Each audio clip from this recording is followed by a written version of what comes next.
we were debating a compendium of bills. I presume we are now ready. The chair recognizes the honourable member for Killarney. Thank you very much, Madam Speaker. Madam Speaker, I rise today on behalf of the Killarney constituency to make my contribution to this compendium of bills, including, Madam Speaker, the Transactions in Movable Property Security Interest Bill 2025. This is the first debate of the year in which the opposition will fully participate. And I hope, Madam Speaker, the governing party is able this year to bring policies to help our people. I find it curious that the first bills for Parliament last week and this week have little to do with the most pressing issues in our country, such as job creation, crime, corruption, and health care. Madam Speaker, I still hold the position and maintain that we need a commission inquiry in the police force. Corruption, Madam Speaker, contributes to about $700 million loss to the Bahamian economy. And according to the IDB, murder contributes about $100 million loss to the Bahamian economy. That in itself, $800 million. $800 million. In addition to that, Madam Speaker, the loss of investment quantitates to 16.5% loss of investment. In terms of monetary, that's about $400 to $800 million, well in excess of $1 billion. So if we tackle corruption alone, you would have more monies to deal with a lot of issues. To deal with health, the problems faced in the health industry, to deal with our social services problem, to deal with educational problems. But in addition to that, most important that I'm sure the Bahamian people would want to know, it possibly places you in a position where rather than increasing taxes, you can decrease taxes. And you'd have more monies available for the SBDC that we spoke about so that the young people and entrepreneurs and investors, Bahamians, would have more money to commence their project. But Madam Speaker, that is one aspect of the challenges.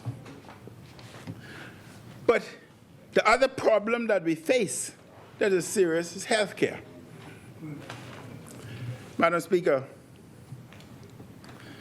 individuals go to the medical facility. They pay $10, and they're struggling with paying that. They go to the facility, and because of the shortages of medicine, they're given prescription and asked to collect the medication from the pharmacy. You think if they can't afford $10, you think they could afford any medication? No, they can't afford the medication. These are problems that need to be corrected. When I was Minister of Health, I faced that challenge in 2009. There were shortages of vaccines and certain medication. But Ministry of Finance mobilized in excess of $10 million so as to correct that problem. We're facing it again, so it should be corrected. That is one issue. But the issue of equipment, supplies and equipment, and I can talk from experience, not as a physician, of which I can talk about, but let me speak, having experienced the problem with my own family member. My brother, Madam Speaker, while exercising about 2 weeks ago in Grand Bahama, was knocked down by a vehicle. Knocked in the air, subsequently came down, fractured his pelvis, hip, etc. And I flew him out to Cayman Island, where he had a surgery, and we brought him back last night. He's walking and everything, thank God, and I thank the Bahamian people who were praying and working with us, etc. But, Madam Speaker, this is the challenges we face. We have some of the best doctors in the world. If given the equipment and supplies, we'd have excellent results. But they do not have the supplies and equipment. Let's look at orthopedic, for example. They may not have the necessary plates, the sizes that they need. They may not necessarily have all the screws that they need. You may have 1-inch screw, 1.5 inch, 1 3/4, then 3-inch. So you miss that gap. But the doctors do the best they can with what is available. So if a 2-inch is needed and they don't have a 2-inch, they do the best they can with what is available. Now I'm saying I would not have fallen into that problem, that category, because I had, between myself and my brother, we had the finances to fly him out. But what happened to the average individual? What happens to the average individual? We have to correct that. Individuals who have stomach problem, they require a particular test, scoping. We have 7 beautiful theaters there. Only 3 we can staff, which means that individuals, though the doctors are willing to work and offer the care, individuals cannot be seen because they don't have the facility, plus they only have 1 instrument for all. This is a problem that has to be corrected, Madam Speaker. And we talk about establishing a new hospital. All I'm saying, the new hospital cost in excess of $200 million. We have hospital, we have doctors, the best. We have nursing personnel, we have health personnel, the best. But we lack in supplies and equipment. Why not concentrate on the supplies and equipment so that they would have these instruments and equipments readily available, so that Bahamians would not have to fly abroad. They have to stay here, and therefore, they don't necessarily receive the best, not because of the doctors, but because of the equipment and supplies available. And Madam Speaker, today, I'm told if you listen around the world, you hear about increase in mumps, measles, rubella, etc., and as a result, individuals being born with abnormality. Our vaccination rate is decreasing. Let's concentrate on that.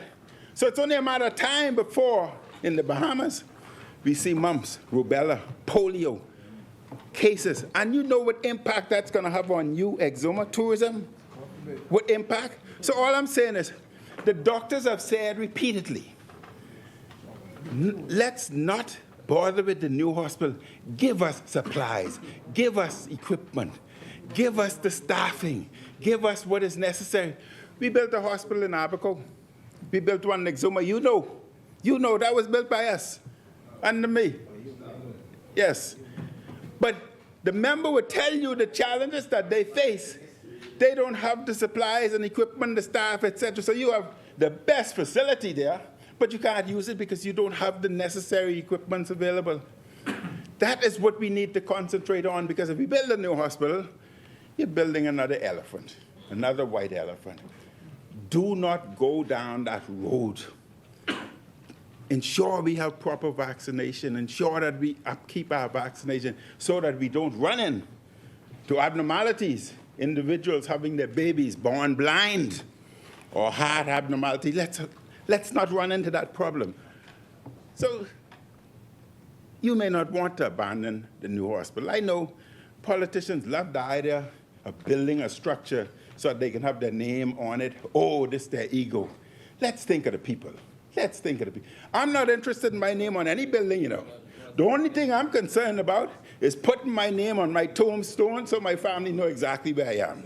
That's the only thing I put my name on. Madam Speaker. Just kill that. The work of the governing party in this place is reliably disorganized and last minute. They have had no coherent agenda thus far into their three-year plus term. Though many hope this changes this year, it is unlikely to change given their track record, indifference to the needs of the people, and the priority they give to traveling over governance. We need real leadership from this government. There's a crime crisis. A young baby would never know her mother as a result of some death that occurred this week. There's a crime crisis made worse by lack of plans and seriousness by this Prime Minister and government. There is a cost of living crisis made worse by spectacular mistakes and a lack of heart by this Prime Minister and government. I ask the Minister of Health, for God's sake, man, let's look out for the poor people so they can have adequate care. Do not allow patients to be seen and then tell them they need a particular test done, and that test cannot be done in the institution. It can only be done in the private sector at $1,000. Jesus Christ, sorry, Madam Speaker. If they can't afford $10, you think they could afford any, I take that back too. What? You think they could afford any $1,000? They cannot. They cannot. They couldn't afford it too when they tried to put cooking water. So, Madam Speaker, there's a cost of living crisis made worse by spectacular mistakes and the lack of heart. And our economy is growing at a slow rate. The post-COVID-19 tourism boom that began before the PLP came to office is at an end. We are not creating enough jobs to bring enough Bahamians into the middle class. Our people need creative and bold policy this year to help them out of these vexing, annoying, troubling problems. An anti-PLP mood is setting in throughout this country. Bahamians are tired of the failed promises. Bahamians are tired of the failed leadership. They are especially getting tired of the failures of this Prime Minister to help them with their daily burdens. Bahamians, listen to me, are watching the PLP in this place to see if new ideas are being brought to Parliament to help their lives. Sadly, many believe that they will be severely disappointed. PLP has run out of ideas, and they're running out of time. Madam Speaker, according to a central bank policy paper in 2022 on the issues before us, the financial bills we debate seek to help establish a, quote, legal and regulatory environment where movable assets can be used effectively as collateral and at the same time provide effective credit protection, end quote. This is regarded as a critical step towards responsible and inclusive access to finance, and especially for small and medium-sized enterprises, or SMEs. Access to credit is a major issue in our country. Many SMEs struggle to find financing. Loans are largely tied to immovable assets such as property or land, of which SMEs have little. The policy paper noted that a sound legal framework is required so that lenders can deploy and engage in new lending products that rely on movable collateral, both tangible and intangible. The policy, Madam Speaker, also noted the draft Movable Property Security Interest Bill will govern the manner in which credit is secured with movable property in the Bahamas by providing creditors with the possibility of taking an interest in the debtor's movable property. The draft bill incorporates the principles and practices of modern frameworks that enable taking all types of movable property as collateral for credit, including tangible assets such as inventory, equipment, livestock and crops, and intangibles such as accounts receivable and intellectual property. When enacted, the draft bill will establish the collateral registry, which would be the only place for a registration for security interests, replacing current registration at the registry. Exuma, I heard you this morning. I support this legislation. As I am a big supporter of all measures that could help small businesses. And that's why I have a serious issue and problem when you terminated the tax-free zone for the inner cities that helped small businesses and people. You stopped it. And that's why I have a problem. Madam Speaker.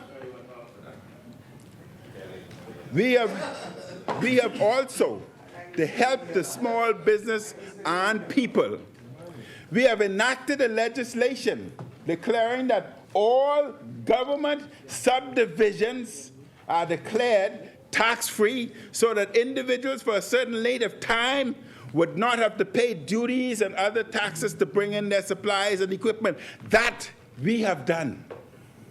You're talking about helping the small businessman? A tax-free zone in the city, that helps. Declaring government subdivisions duty-free, real property tax-free for 5 years. That's what we do. We're concerned and interested in helping the small man. How much time I get? 18.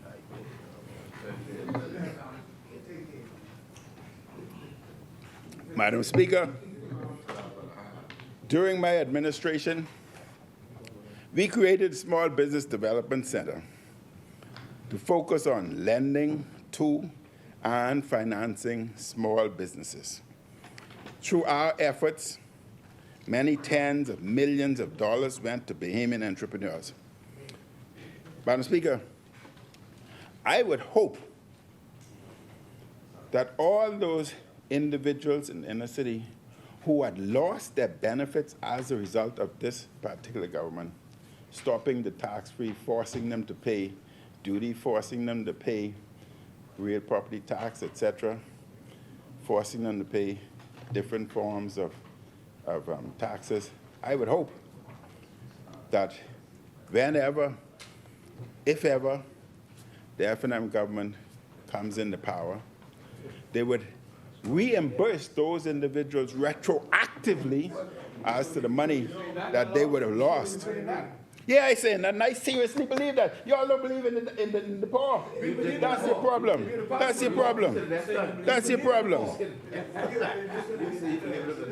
Madam Speaker, through our efforts, many tens of millions of dollars went to Bahamian entrepreneurs. We helped create small businesses that are thriving to this day. I am pleased that the governing party has kept the Small Business Development Center and that the center continues to do the good work of helping Bahamians achieve their dreams. I am happy. Small businesses are the heart of every economy. But many businesses face extreme stress, obstacles, and difficulty when trying to renew business license or establish businesses. This must be overcome. In the United States of America, for example, small businesses employ about 46% of people and make up 43.5% of GDP. Those are important statistics. We must help small businesses.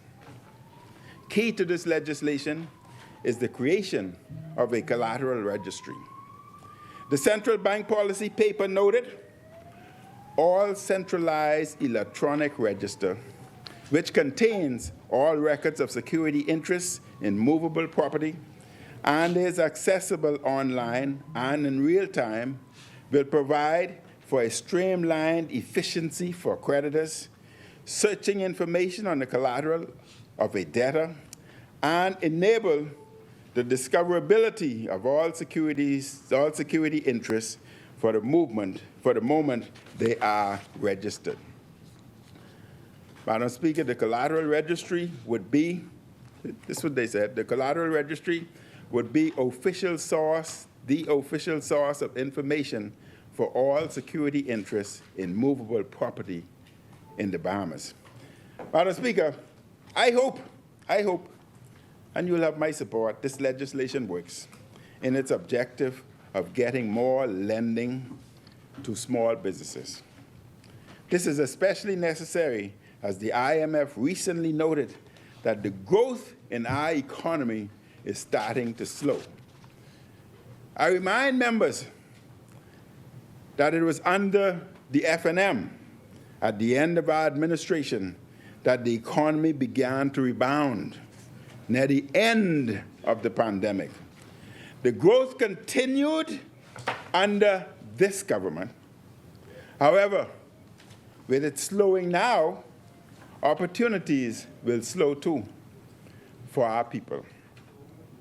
This links to a persistent high cost of living in our country that the Davis administration cannot seem to find policies to address. In fact, this administration had made things worse through its breadbasket tax on foods and medicines and ending the hedge on BPL, which subjected many Bahamians to years of high bills. And after years of criticism by the opposition, the Prime Minister announced in his New Year's address that he is cutting VAT to 5% on food at the grocery store. While I support that measure, don't get me wrong, I support anything that's positively trying to help the little man. I remember my roots. While I support that measure, this still leaves 5% on breadbasket items that was not there under our FNM government. It is my view that given the nature of the global inflation crisis, much of which was spurred by the COVID-19 pandemic and its aftermath, as well as other international events. Listen. The governing party should eliminate all taxes on food. And you want to know where the money come from? For replacement? I told you what corruption cost us. $700 million.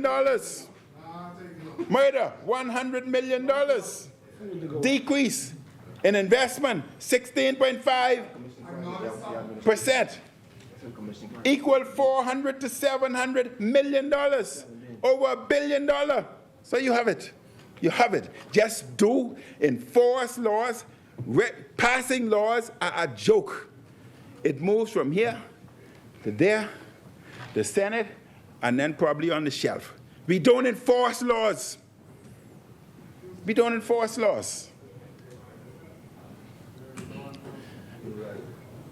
I set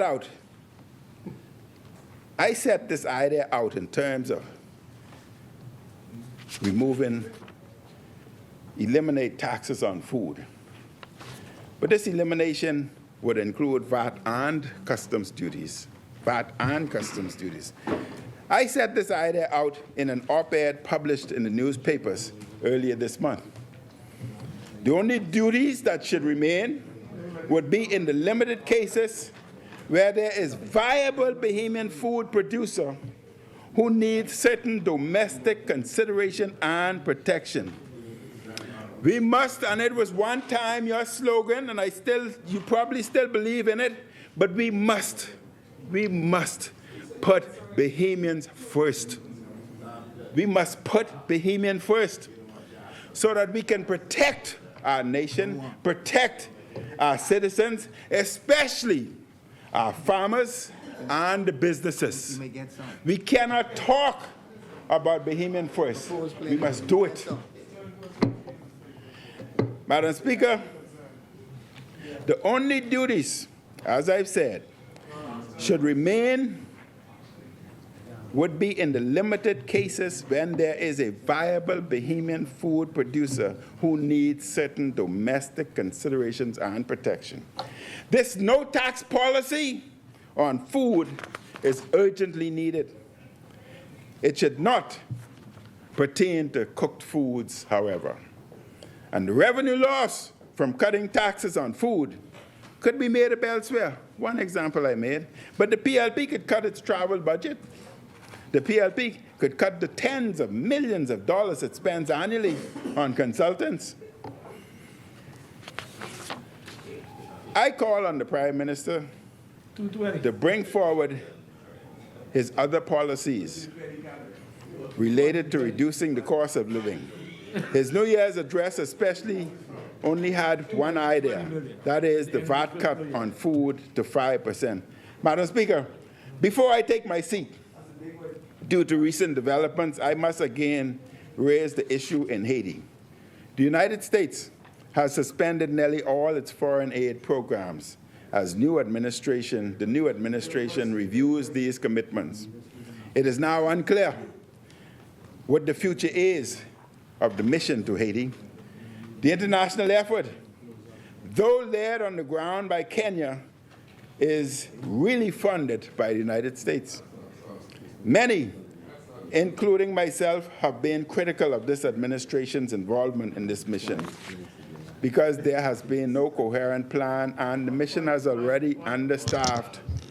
The chair recognizes the honorable member for Freetown. Responsible for the former chair of the National Security Council of this country and to mislead Parliament and the people to suggest that a UN-funded project is funded by a spread of countries, not just America, is funded really by the U.S.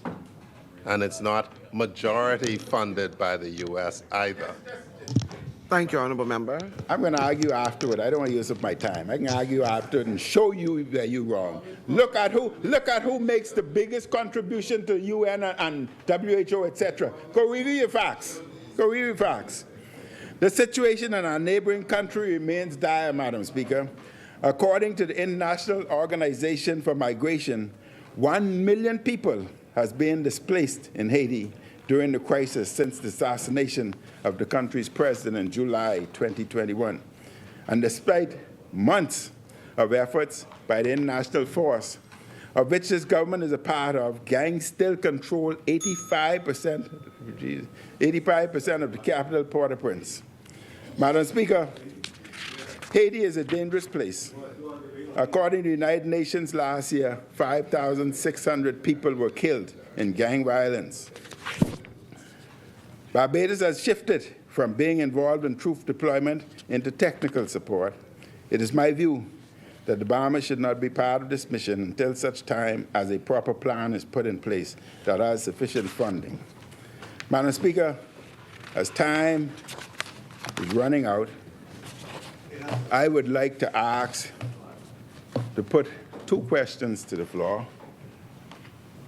Would the government give us an update, I understand, on the outbreak, the sickness outbreak that was experienced in Cat Island last week that resulted in Arthurstown Comprehensive School being closed for that week? And I understand that the problem,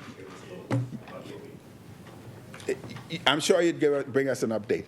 I understand that this problem may have started after school opened coming from the new year, where many students were subsequently becoming ill and going home, but mushroomed last week, when the school had to be closed. I hope that the government would give us an update on that as to what may have caused it and whether the problem has been resolved. And the government can give us an update, and I hope the Minister of National Security would say a little something with respect to this.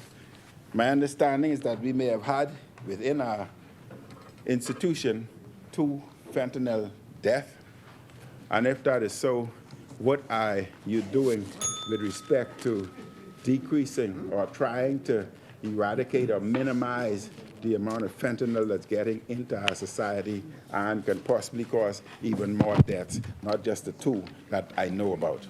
Thank you very much, Madam Speaker. Thank you, Honourable Member. As Minnis?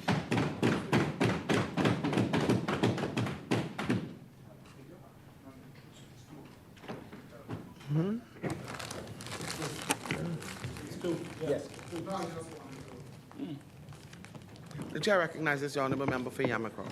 Speaker, I didn't want to interrupt the member from Kalani during his contribution, but he began his contribution by stating that in an IDB report, $700 million is lost to, I wrote it down, is lost to the Bahamas due to corruption.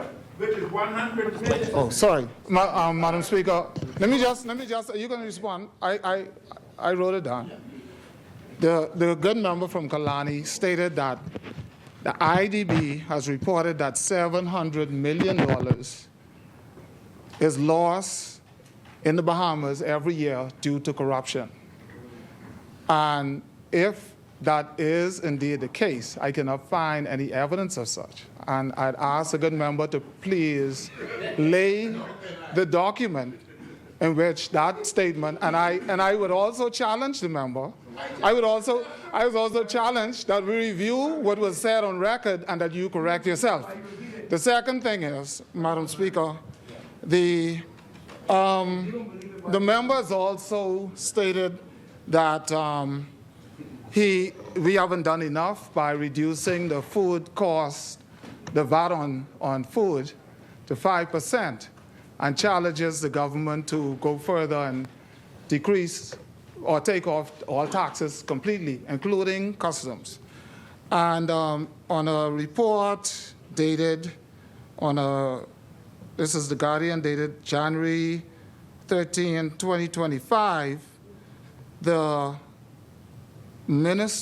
former minister under the member of Kalani, Minister of Finance, has announced his concern. It says, Turnquest concerned about the impact of that food cut on government revenue. And the article states why he has a deep concern. So I think that coming from the other side, that it's very confusing. I think there's a next member that would have stated something similar. But it's very confusing to the Bahamian people what the intentions of the opposition really is when it comes to this. And so I just wanted to identify that inconsistency and also ask for that report that states the $700 million loss in corruption to be tabled so that we can see it. Thank you very much, Madam. Thank you, Honourable Member. Thank you very much, Madam Speaker. Madam Speaker, I would say to the member I'm looking for that report too. First of all, if you kept those if you kept those earplugs out of your ear on the phone, then maybe you'd hear what I say. Keep them earplugs out of your ear. Madam Speaker, what I said, and let me say it again, what I said, and let me say it again. Members. Let me say again. You want to hear the facts, what I said? The member is So sensitive, man. to mislead. The member is telling untruths. Number one, you're taking a personal attack on me, on your feet, and which is wrong, and it's not true. I never had when I walked in here, that was different from when Parliament started. So don't say that on your feet. You could jail on the ground, right? We done been through that. But I would say be very measured as the former prime minister in this place, that you know how to be honorable and truthful. Because I told you I don't want to go down the name-calling road. It's very easy for me. Don't tempt me. Thank you, Madam Speaker. Thank you, Honorable Member. Thank you very much, Madam Speaker. Madam Speaker, let me just repeat. The IDB stated that the Bahamas loses 100 million, not 700. So get it right. That's the IDB. 100 million as a result of murder. That's the IDB report. The UN, the world loses 5% of their GDP as a result of corruption. When you calibrate that to the Bahamian situation, you're talking about $700 million. Don't put those earplugs when you go out there.